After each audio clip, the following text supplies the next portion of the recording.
Hello everybody and welcome back to the building of the Mini Playboy. Having spent a couple of days doing my least favourite job, installing the radio gear, it's now time to start looking at how the plane's going to be finished. And one of the things I really like about the look of this plane is the actual bare bones, the wings and the tail surface, and it seems such a shame to cover them in any covering that was going to obliterate that from view. And I've come up with a cunning plan, and this is it.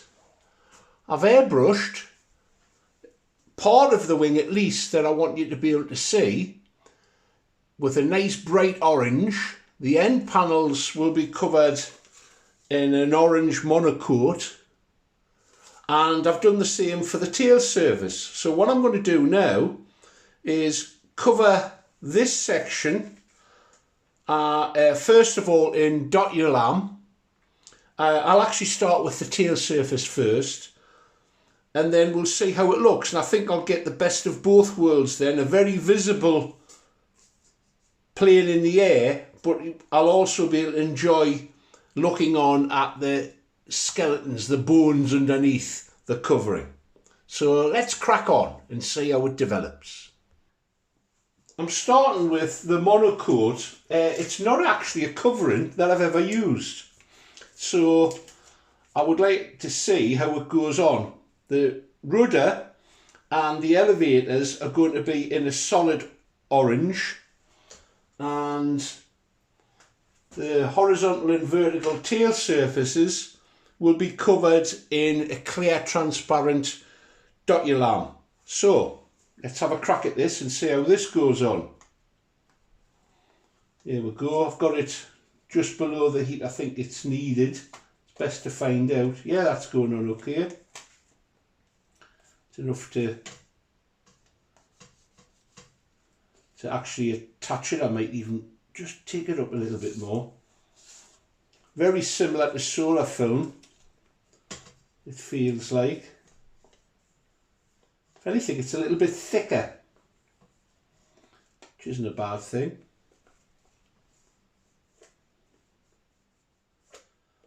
After modelling the Junkmeister, which was very involved in terms of prepping the material, the adhesion and so on, it's nice to just use a covering that gives you an instant finish. Of course, using dressmaker's lining has many advantages, but it also has a disadvantage. It's got to be painted in most cases anyway. So that's going on nicely. I'll crack on with this and then we'll come back once this is covered and we'll see how it looks. Just pause it there. I'm coming to the end of covering the first side of this, and I can actually conclude that it is much heavier, thicker than solar film, which isn't a bad thing in itself. Nothing wrong with solar film if you can get your hands on it, but this is definitely a heavier gauge covering. I'll cover the other side before I shrink it tight. I may shrink it tight just with the iron itself. There you go, and I think that's going to look really nice as a solid rudder surface with a transparent vertical stabiliser. Other side to do, and then we'll crack on with the Doculam. Well, that's the rudder covered. It just needs shrinking tight. I've often heard of the covering referred to as the foil. The Pretentious brothers would refer to the foil being beautiful, and I thought that was a bit odd. I always thought of it as a plastic thin covering, but having used this monocoat for the first time, it does have a much thicker foil type feel. So let's get some heat on this.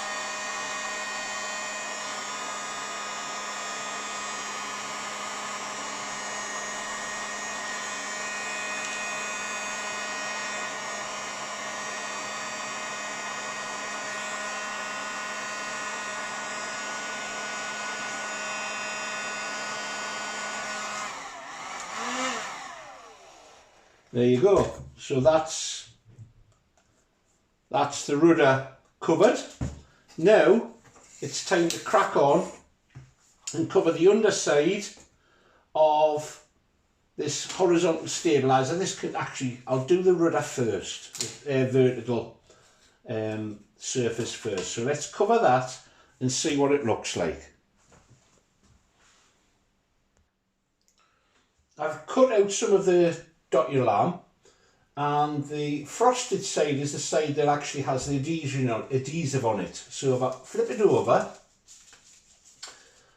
oh well, that's not going to work. We've got a split in it, so let's push that to one side and I'll pause while I cut a new piece. After that little false start, let's try again. So I always try to tack along the longest axes first. So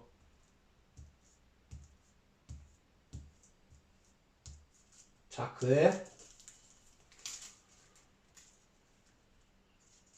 tack there, then across there, and I'm pulling this fairly taut because I have found through a little bit of experimenting with this material that it doesn't shrink as much as solar film, or as I've just discovered there, Monocoat. So it's a case of tacking all the way around,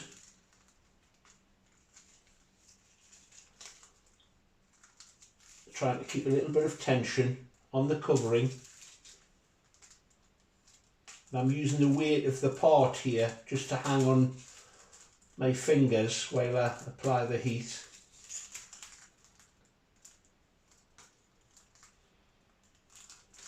Sealing it all the way around. It's going nicely. A bit of tension required here.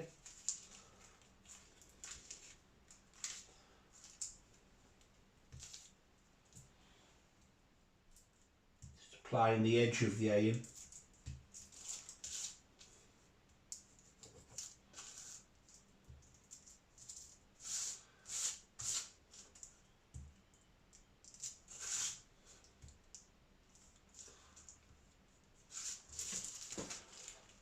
There you go. I'll pause it while I get the rest of this stuck on,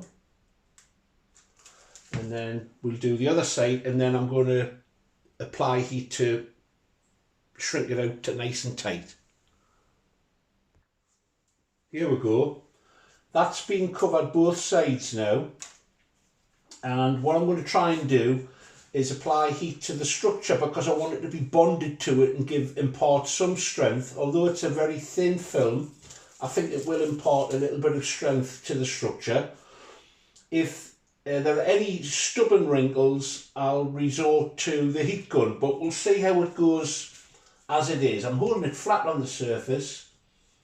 I'm going to concentrate on the structural part first, and not really worry too much about the centre section just yet. There'll be time for that. And as I'm applying it, you can see the matte finish begins to disappear as the heat activates the glue, which is in fact the matte finish. So there we go, that's now on. So I'm going to go back over the centre sections, and the frosted appearance begins to disappear. Right, there's some that still needs to come out there, but I'll flip it over and do the same on the other side. And I think that looks rather attractive. Combined with the solid rudder surface. And I think we'll be able to see, particularly when it comes to the wings, it'll really come to life. Right, so it will need a little bit of heat. Let's try that out now.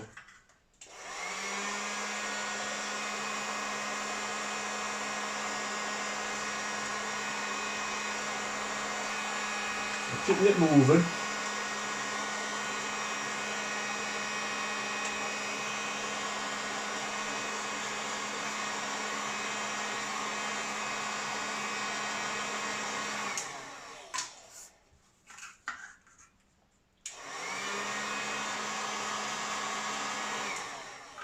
And there we go.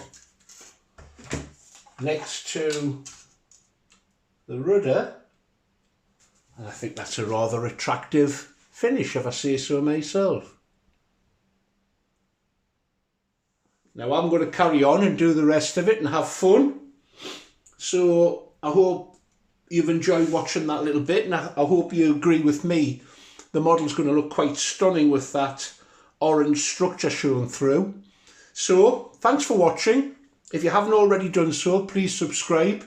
That way you'll carry on seeing the adventures of my modelling exploits. Please give us a thumb up. That pushes it with YouTube and more people get to see what I'm doing. If you can get flying, get out there.